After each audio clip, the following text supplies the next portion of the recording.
Grilled cheese and tomato soup go together like two peas in a pod. I've been making grilled cheese ever since I was a kid, but only now do I feel like I've truly perfected it.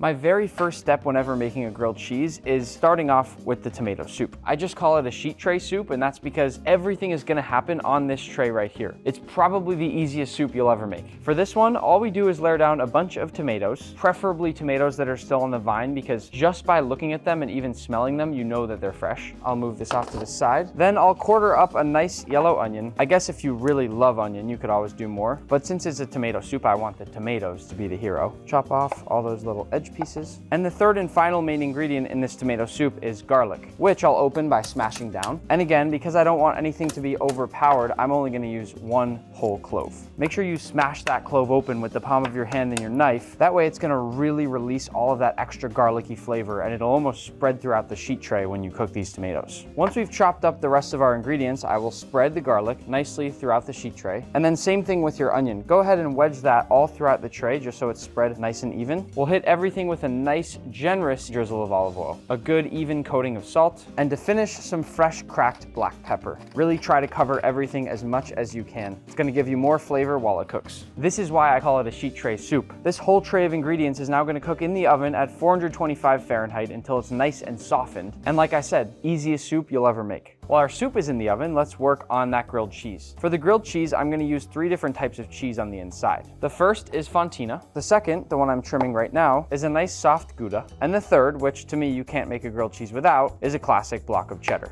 You can use sliced cheese when making a grilled cheese if you want, but it's not gonna melt as easy as if you use grated cheese, which is what we're gonna do. And my first tip for grating is to grate the long way, like this, instead of the short way, like this. The real idea with this is that it'll give us a stringier, cheesier grilled cheese. That should be enough cheddar. As you can see, I've got those beautiful, really nice long strands here. Then same thing with our Fontina. Sometimes it can be a struggle to grate your cheese if it's too warm. So if you have a block of cheese like this and you know you're gonna be grating it, toss it in the fridge or freezer for a few minutes before you grate it. It'll make your life a lot easier. Our last cheese is a good old Gouda. Notice how I'm kind of starting to grate sideways with the Gouda. By grating at that angle, I get a really nice long face on the Gouda. And that way I've kind of created something here that I can get these long strands with. When you're making your own grilled cheese, get creative. You can use whatever cheese you want. Now, because we want every bite of our grilled cheese and tomato soup to be flavorful and even, it's important now that you take a bowl, toss all of that cheese inside your bowl. I definitely grated more than I needed, but that's okay. And then get in there gently with your hands and mix. Don't be pressing any of the cheese together quite yet, because that'll make it a lot harder to mix evenly. But you should notice that with even just a few gentle tosses and turns of the cheese, I've already got this really nice even mix. Set your cheese off to the side and grab your bread. This is my bread of choice. I happen to love a good loaf of sourdough. I think I love sourdough bread so much for grilled cheese because it's hard enough that you can get a really nice crust on the outside, but it's also soft and chewy, and it's got those nice air bubbles in there, and something about it is just perfect. You obviously don't need to start off with a whole loaf like this. You can buy pre-sliced sourdough, but for me, I like to choose my slices myself. There's something very satisfying about being able to cut your own sourdough bread. I can already tell this is gonna be a good grilled cheese. Yep, that'll do. It looks like our soup is almost done, so the last thing I need to do here is finish preparing the grilled cheese. I need to have it ready to cook once that soup is finished. We'll use this for the inside of our grilled cheese, which means first we need to work on the outsides. I like to use a combination of butter and mayonnaise on the outside of my grilled cheese. It gives off the perfect combination of the golden brown look that you're going for, but also has that perfect, unique, balanced flavor that you get from the mayonnaise. Once I've spread a nice layer of that softened butter all across the outsides of each piece of bread, I will lightly paint over the top of that with some mayonnaise. I know this might look and sound a little bit weird, but if you just think about it, mayonnaise is just egg yolks and oil. And as you may know from baking, painting an egg wash over something is what gives it that really nice golden brown look. And obviously oil is used to crisp up and fry everything. So trust me when I say that this combination you're looking at here is the perfect recipe for the most beautiful grilled cheese crust you'll ever see. My final step for the perfect grilled cheese exterior is actually adding on a little bit of Parmesan cheese. And I know this also may sound strange, but every time you take a bite, you're gonna get that hit of umami saltiness. And that's what I love about putting Parmesan cheese on the outside.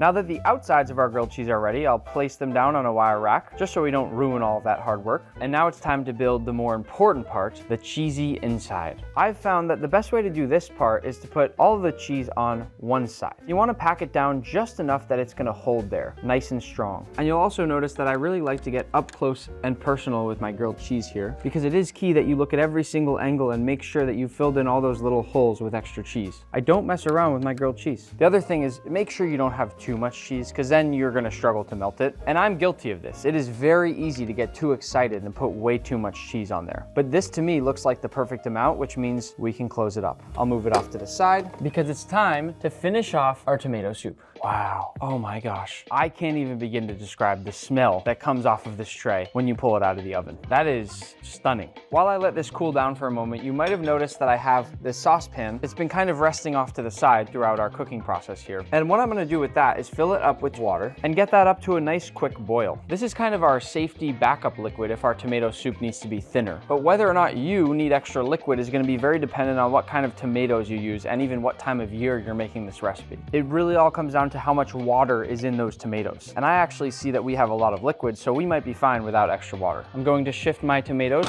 off to the side. In comes my blender. And before we blend, I'm going to take the vines off my tomatoes, because nobody wants to eat a tomato soup with their grilled cheese that has a bunch of vines ground up in there. I could understand why, watching me do this, you could maybe want to use vineless tomatoes when you're making your grilled cheese and tomato soup, which I would fully understand. But there is something about the vine that just tells you that these are really fresh. Once you've gotten off all those vines, go ahead and scrape off everything from the bottom of your pan. That way you make sure you get all those delicious little bits that you're gonna want in that soup. All of that goes right into your blender. I really do think that if a lot of you try this method for making soup just once, you're going to want to start making your soup this way from now on. It saves a lot of mess in your kitchen, and it basically just sits there in the oven and does all the work for you, so that by the time it's done, you could have done a bunch of other things. Start by blending on low, and then gradually increase the intensity and just let it blend.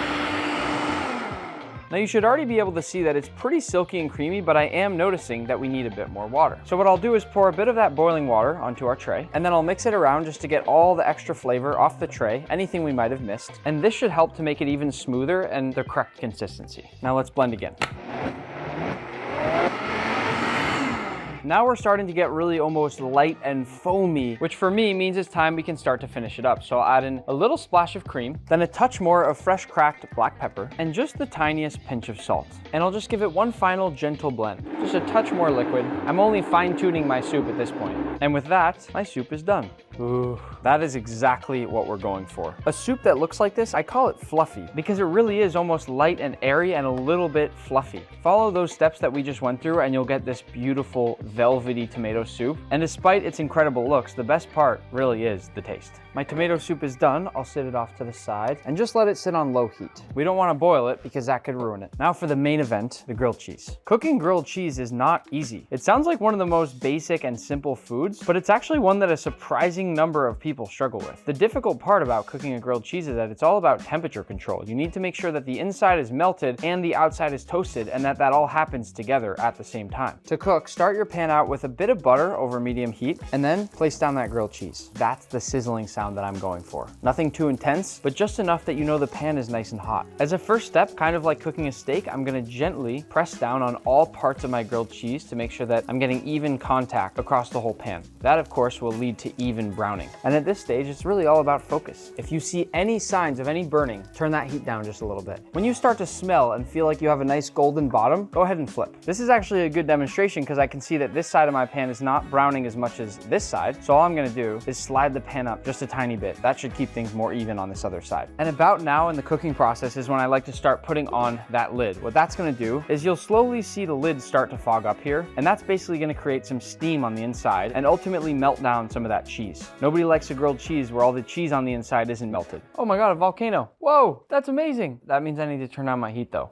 Here we go. With your grilled cheese crust, that's the sound that you're going for. And you are gonna notice that with the Parmesan cheese, it's gonna get a little bit more stuck to the pan. So if you're nervous about that, or if you don't have very good nonstick pans, I'd probably skip the Parmesan cheese. But what it's also gonna do is create those little laced patterns on the edge there, which are absolutely delicious. This is great. This is what we're going for. Nice golden brown crispy on the edges, and barely pushing the limit there on the darkness. You'll notice that I'm watching carefully, turning the heat up, turning the heat down, rotating the pan all around so it's hitting different areas of the grilled cheese. I'm even moving the actual grilled cheese around all the time. This is all because grilled cheese is a very patient and specific process. You can't rush it or you'll burn the outside, but you also can't go too slow. You need to move just at the right pace, controlling all the different variables at any given time to make sure that your grilled cheese is getting the proper care that it needs. I'll even tilt my pan and add just a little bit of water in there and then put the lid on. And as long as I make sure my pan is tilted and the water doesn't touch the grilled cheese, you'll see that it'll start to evaporate onto the lid of my pan and create even more steam, which will help to melt that cheese even faster.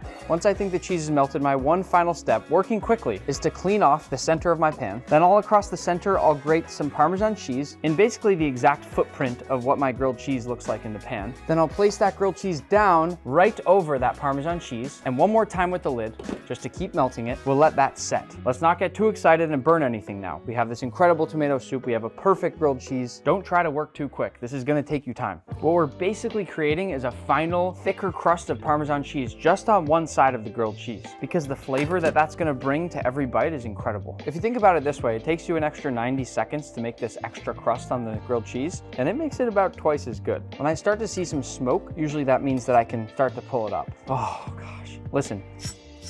And look at those little crispy bits. What we've created here is this perfect thin layer across the whole grilled cheese that's gonna make it extra crispy when we bite, but also it's a whole new layer of flavor. On this side, we've got that traditional crust, and on this side, a Parmesan crust. To plate our grilled cheese, I will add my tomato soup into a bowl, a couple leaves of parsley if you wanna be fancy, and just a little drizzle of olive oil, maybe a bit of fresh cracked pepper too. And with the grilled cheese, there are a lot of ways to open it up, but I think my favorite has always been to just tear it open with your hands. And of course, you really can't finish it off without a nice dip into the tomato soup. And